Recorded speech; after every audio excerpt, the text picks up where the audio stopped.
Você já ouviu a expressão que Toyota vende só de falar?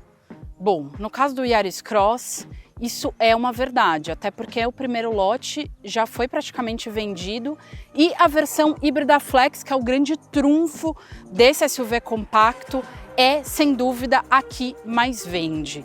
E agora chegou a vez de dar uma volta com esse carro aqui para saber se ele é tudo isso mesmo ou não, como é que ele se comporta na pista. A gente só teve a oportunidade de andar com ele numa pista fechada aqui no interior de São Paulo e eu te convido para conferir tudo comigo. Vamos lá?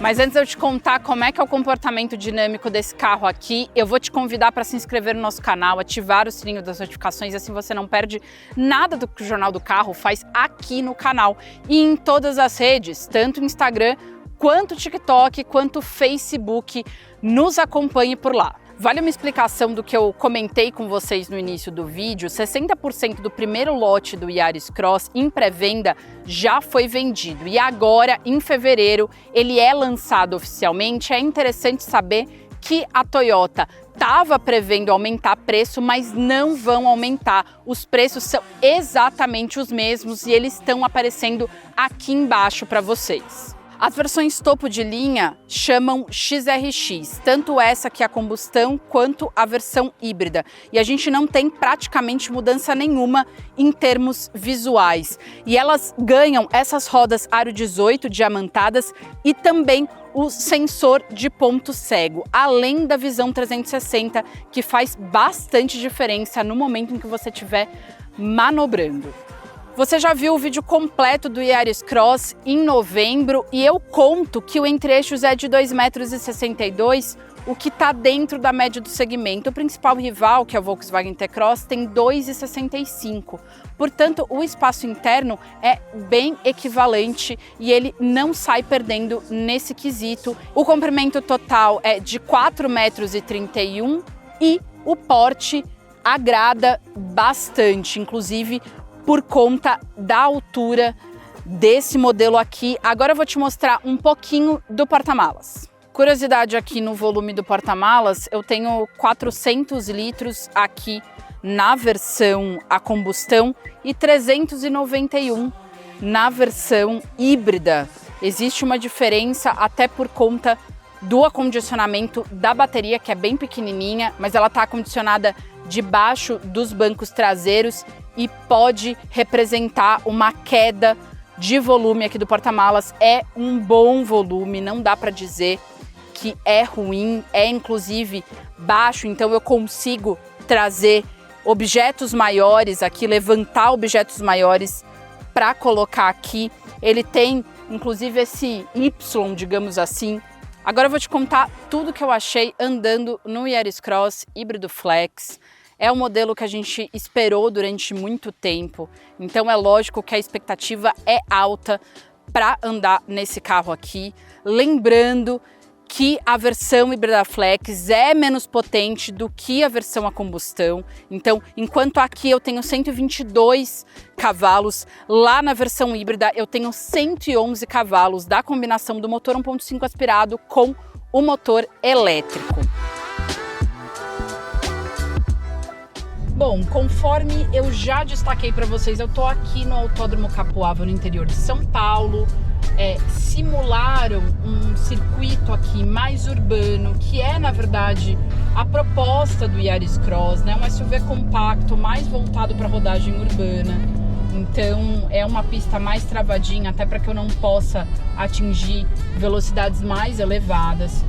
E assim, o que eu posso já dizer de cara? Primeiro que a versão híbrida, que é composta desse motor 1.5 aspirado com motor elétrico, que rende até 111 cavalos, ela é menos potente do que a versão a combustão, que tem 122 cavalos de potência total.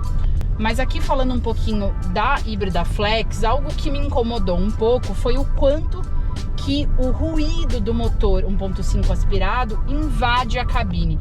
É interessante que Motores aspirados, como um todo, eles costumam ser mais ruidosos. E por mais que o isolamento acústico seja competente, ele não vai conseguir isolar completamente esse ruído que insiste em invadir a cabine e que, na minha opinião, atrapalha a vida a bordo. Então, no momento em que eu atinjo uma velocidade um pouco maior, fica muito claro para mim esse comportamento do motor. Lembrando que trata-se de um híbrido pleno e ele não recarrega, né? Então ele não vai poder plugar na tomada para poder recarregar as baterias. As baterias são recarregadas por meio da regeneração de energia das frenagens e das desacelerações naturais que a gente vai ter no dia a dia. É assim que a bateria pode ser recarregada e é só assim.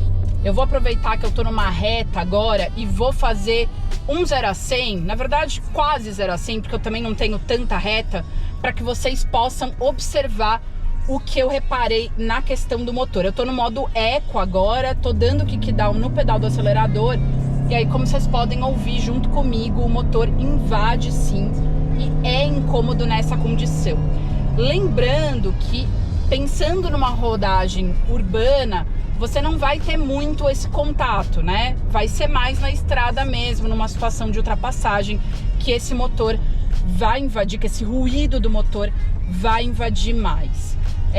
Pensando no circuito que eu tenho aqui, ele dá bem conta do recado, né? Se a gente for pensar em velocidades menos elevadas, eu cheguei a fazer uma baliza também. A câmera de ré não tem uma resolução incrível, mas ela atende bem às expectativas. Eu posso inclusive apertar um botãozinho aqui no volante e ter acesso às câmeras a qualquer momento.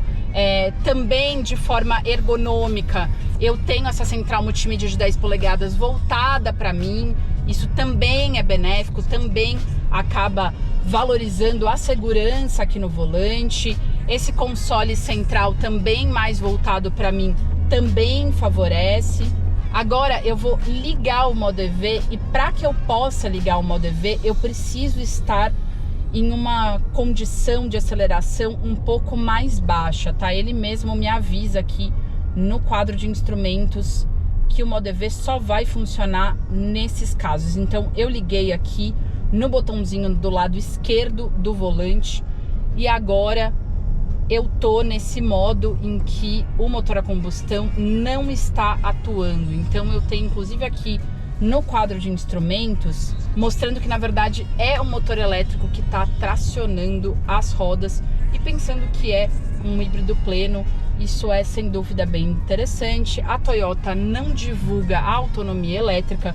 Normalmente a gente só tem autonomia elétrica em híbridos plug-in, portanto em modelos que recarregam, mas olhando isso aqui, né, esse modo EV, claramente você tem uma vantagem no momento em que você está numa rodagem bem urbana, numa velocidade bem mais baixa. Eu tô de 30 a 40 km por hora. Se eu passar disso, o modo EV é desligado automaticamente. Agora, falando um pouco sobre o comportamento dinâmico, é quase uma tradição dentro dos modelos Toyota de que eu tenha mesmo uma estabilidade muito grande da carroceria, e é lógico que isso também está presente aqui no Yaris Cross. Então é um modelo que traz bastante estabilidade, o compromisso da suspensão e da calibração dos amortecedores é com o conforto. Isso também faz parte do DNA Toyota.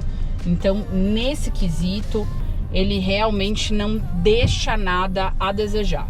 Pôde ver aí um pouco das minhas impressões em relação ao Yaris Cross. Eu te mostrei tudo por dentro também no primeiro vídeo. Você pode clicar no card que está aparecendo aqui embaixo e aí você vai ver a apresentação completa do Yaris Cross. Mas agora eu queria saber a sua opinião. O que você achou desse SUV compacto da Toyota? Acha que ele vale R$ 189.990? É a versão topo de linha que eu tô te falando o preço, e que não deve ser a mais vendida, mas sem dúvida são as versões híbridas flex que mais interessam ao brasileiro, até porque tem todo esse apelo do consumo de combustível. Segundo o Inmetro, são quase 18 km por litro na cidade. É realmente um consumo muito bom, muito positivo, mas a gente não pode fechar os olhos para o que a gente tem no mercado. Então, hoje, no mercado, a gente tem SUVs compactos também muito econômicos, temos SUVs híbridos plenos, como esse aqui, e também híbridos plug-in, ou seja, que recarregam na tomada e que vão poder oferecer uma autonomia elétrica, inclusive. Então, não está muito fácil para o Yaris Cross, mas qual é a grande vantagem? Qual que é a carta que ele tem na manga? É o custo de propriedade. Se a gente for pensar em São Paulo, o IPVA é isento, então só por aí você já vai ter uma redução de custo anual bem significativa, na casa dos R$5.000. E além disso, eles também oferecem um custo de revisão fixo bem baixo, na casa dos R$500 cada revisão, um pouquinho mais de 500 cada revisão, e isso vai reduzir e muito o custo de propriedade. Além disso, como eu falei no início do vídeo, é um carro que tem uma venda muito boa no mercado, então a liquidez é muito boa. Você vai conseguir vender rápido e por um preço elevado, e são essas as grandes vantagens que a Toyota aposta para conseguir vender o Yaris Cross. Mas é lógico que a gente percebe que ela entendeu que o mercado está mais competitivo e é por isso que ela não aumentou o preço depois do período da pré-venda. Agora conta para mim nos comentários o que você achou do Yaris Cross híbrido flex. É isso, espero que tenham gostado do vídeo, peço que curtam e compartilhem com seus amigos e não deixem de conferir tudo que o Jornal do Carro faz aqui no canal e em todas as redes. Um beijo!